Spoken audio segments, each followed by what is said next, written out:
Welcome back. I'm Peter St. Onge. This is a weekly roundup of my daily videos on the economy and freedom, where I cut through the BS and lay out what the gaslighting clowns pulled out of their hats this week and what is coming next.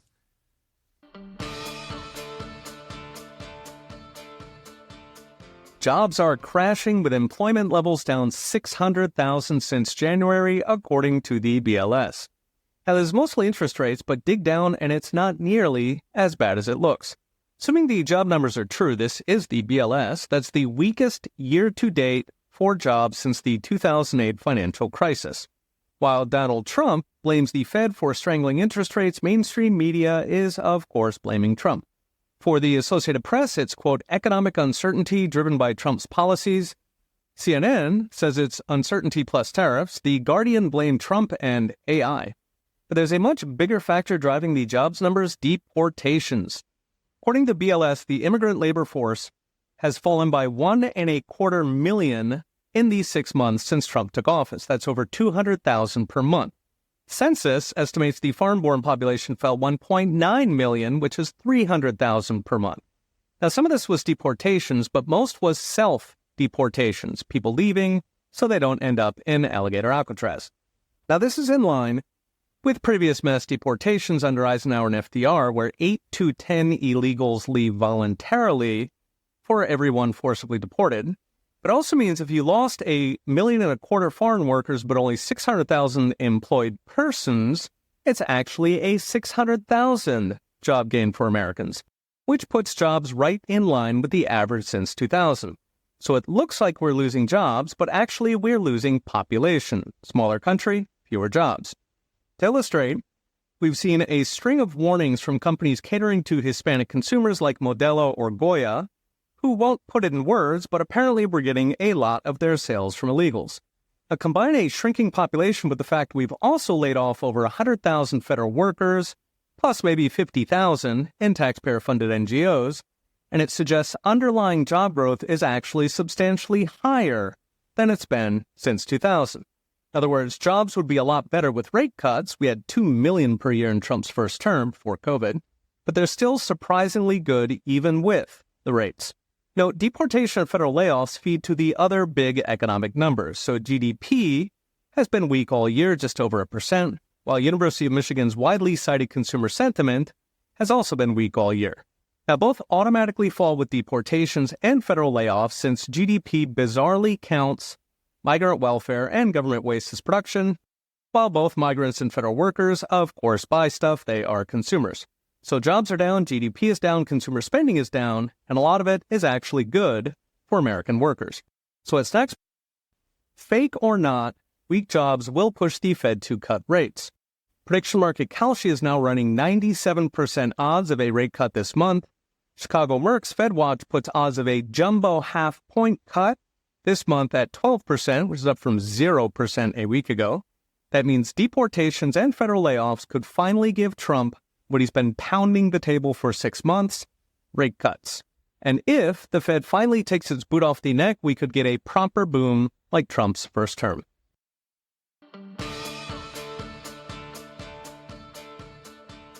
Trump wants to declare a national housing emergency to address the housing affordability crisis. Will 30-year-olds be able to move out of mom's basement? Last week, Treasury Secretary Bissent announced the administration is considering declaring a national housing emergency in the face of high home prices, sluggish construction, and a frozen residential market, saying, quote, everything is on the table. Now, it is a crisis. In 1971, 50% of 30-year-olds were married with a house. Today, it is 14%. So what would everything look like? The lowest hanging fruit is deportations, which are already opening starter homes. Up to 2 million foreigners have already left in Trump's 6 months, which is probably 500,000 extra homes. Meanwhile, Trump's already floated, opening up federal lands for lease. You could probably build 100,000 homes each on a Camp Pendleton in San Diego, Fort Hood in Austin, or Quantico in D.C., with FEMA doing site prep, roads, leveling. Next is tariff exemptions on construction materials, which the administration has also floated, so steel, copper, aluminum, maybe even Canadian lumber if elbows up Carney quits playing games. These could be paired with tax breaks for developers, including accelerated depreciation. You can write it off all at once. or portability of mortgages, so you can switch homes and keep your rate. Another move is zoning and building codes, which are mostly local, but feds could at least get rid of the green crap. Still, all of these are overwhelmed by the 800-pound gorilla, interest rates. Since 1975, interest rates account for 52% of the change in house prices. Unfortunately, rates go in the opposite direction Trump wants. Lower rates raise house prices. This is because long-term assets, like houses or stocks, automatically go up when rates are low, as cheap loans bid stuff up. In fact, according to Fed research, since 1975, every 1-point cut in interest rates raises home prices by 7.5%. Donald Trump has said he wants twice that. So outside of entry-level housing freed up by deportations, the rest could be swamped by rates. This all leaves the last man standing lending standards, as in banks get loose with the money, perhaps returning to the early 2000s era of mortgages to people with no income, sometimes no documentation at all, so-called no-doc loans that had strippers owning a dozen houses. Now, this did, of course, put a lot of people in homes, not just strippers, and it led to a lot of new housing, much of it later bulldozed in the 2008 crisis, along with trillions in bailouts and perhaps $10 trillion of wealth destroyed. So on the ground, this could be loosened guarantees at government-backed Freddie and Fannie, perhaps paired with the Fed buying up more mortgage bonds. In other words, pre-bailouts that risk repeating 2008 to the letter. So as next, the Fed took cheap housing with cheap COVID rates, and it is not coming back. There's a lot of tweaks on the table, but it's very hard to actually lower home prices when you are cutting rates, meaning incomes will have to grow into house prices, which could take years.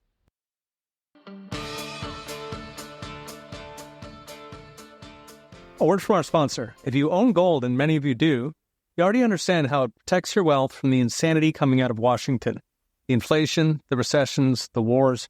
But with monetary metals, there's a way to actually earn a yield of up to 4% on your gold paid in more ounces of gold.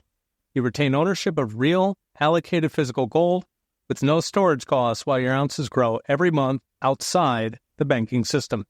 If you're serious about protecting your future and building your legacy, head to monetarymetals.com/Peter to get started. Now back to our show.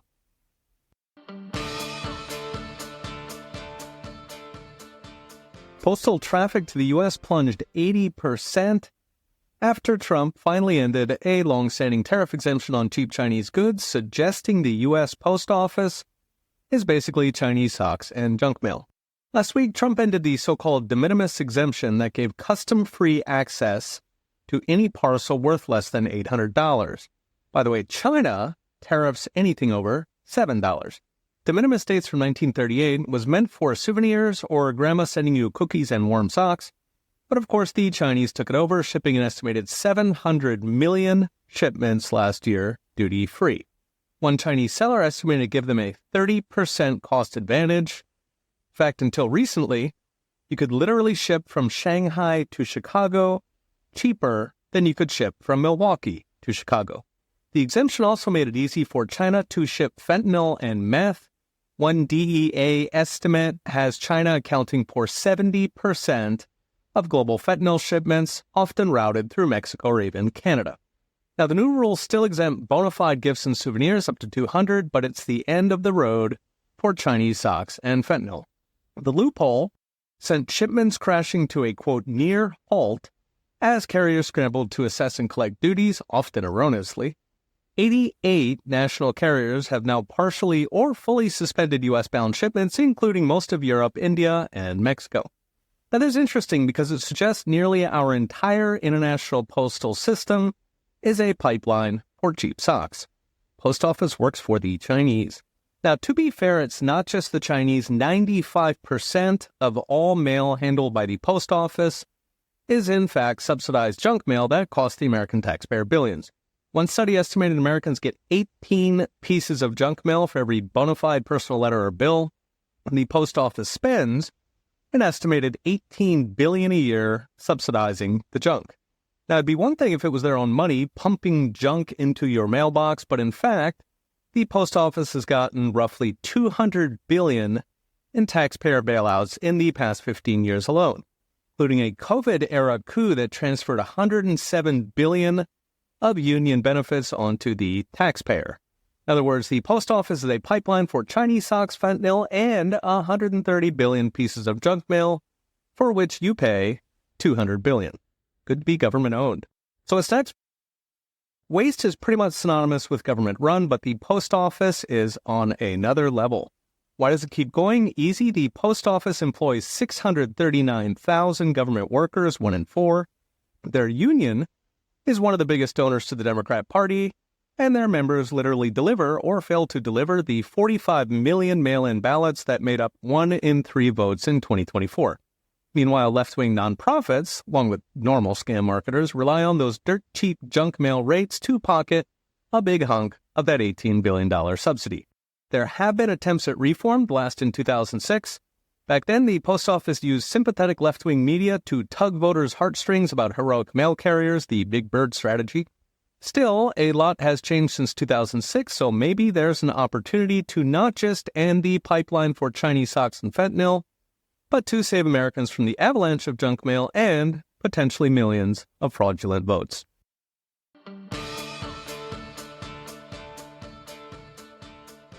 The Biden job miracle has just officially been revised away.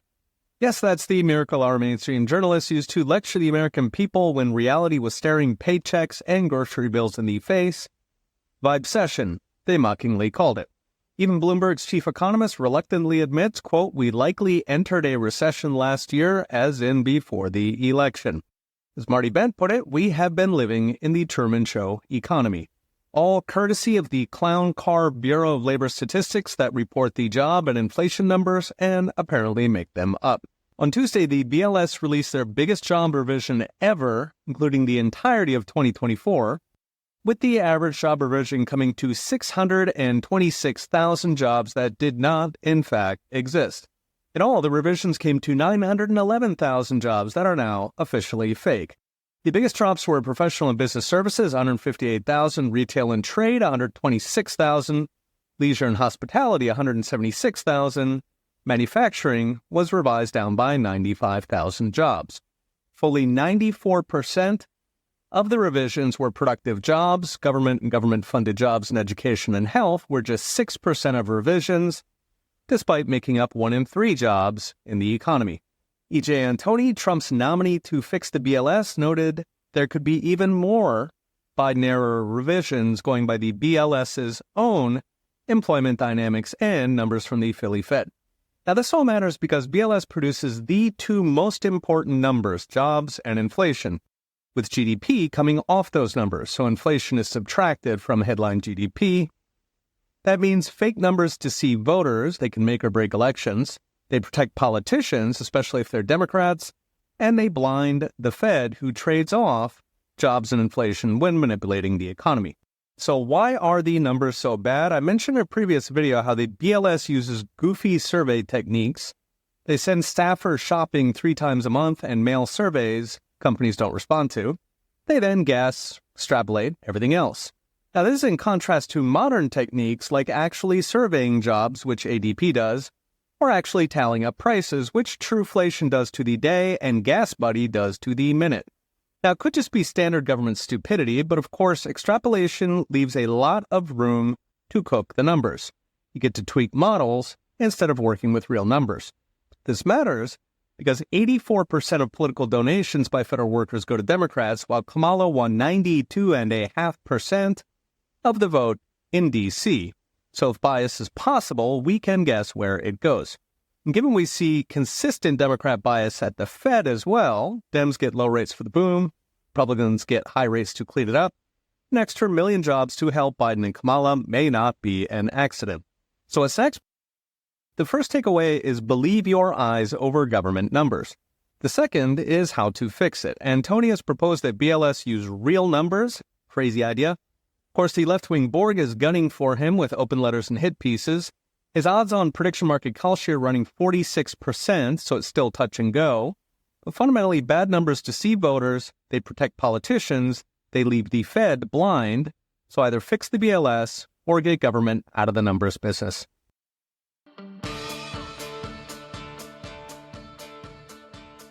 A word from our sponsor. One of the best ways to secure your Bitcoin is with a hardware wallet, a physical device that lets you keep your coins offline without internet connection. One of the most trusted names in hardware wallets is CoinKite, maker of the famous block clock. CoinKite devices are made in Canada and they're run by passionate Bitcoiners who've been at this since 2012, back when Bitcoiners were trading in person at swap meets. You can pick up hardware wallets and plenty of other goodies at coinkite.com/ProfSaintAnge. That's CoinKite.com/ProfSaintAnge. Okay, back to our show.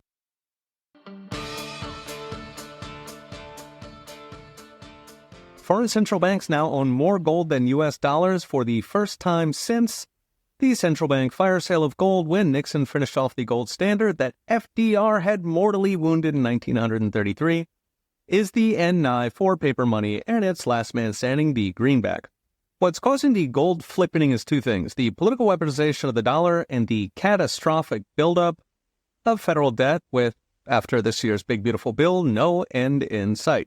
So first, the numbers. Going into COVID, in December of 2019, the world's central banks held roughly a third of their reserves in U.S. dollars and just 13% in gold.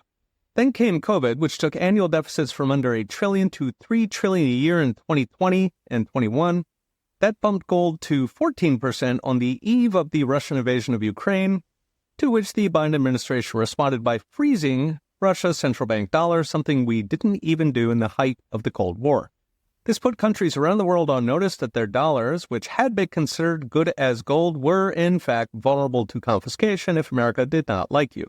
At one major summit, the president of Indonesia said it out loud, pushing diversification because, quote, look what happened to Russia. Meanwhile, of course, those $3 trillion deficits and the near double-digit inflation they caused led to a flood of gold buying by central banks as insurance. As senior Dutch banker Art Hoben put it, quote, if everything collapses, the value of gold skyrockets. In fact, the past 3 years, central banks have bought more than 1,000 tons of gold per year. Before Nixon, it was more like 100 tons per year. This is led by China and Russia, but also Turkey, India, Poland, Gulf Arabs. This all took gold share to 22%, nearly double in 5 years. And it took the dollar down to just 1/5. What's more concerning is not just central banks. The greenback is in decline across the board. Its share of world trade is now under 40%. That's down from 52 10 years ago. Its share of total global reserves is under half, down from 73%. A move Morgan Stanley currency guru Stephen Jen calls, quote, stunning. So what's next? While the dollar's in decline and gold's on the march, the dollar is not dying tomorrow. Because network effects in currencies mean even if paper money is dying, the U.S. dollar will get stronger on the way as it absorbs currency demand from even weaker currencies like a giant money Borg, the healthiest horse in the glue factory.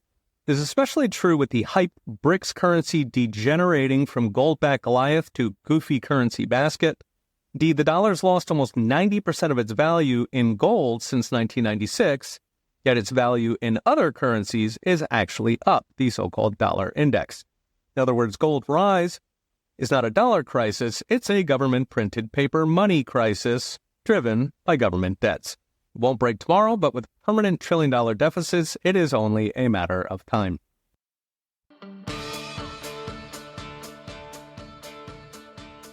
Thanks for tuning in. Remember to subscribe so you don't miss an episode and go to petersaintange.com for daily videos and in-depth articles with charts and all the gory details. Okay, we'll be watching. See you next time.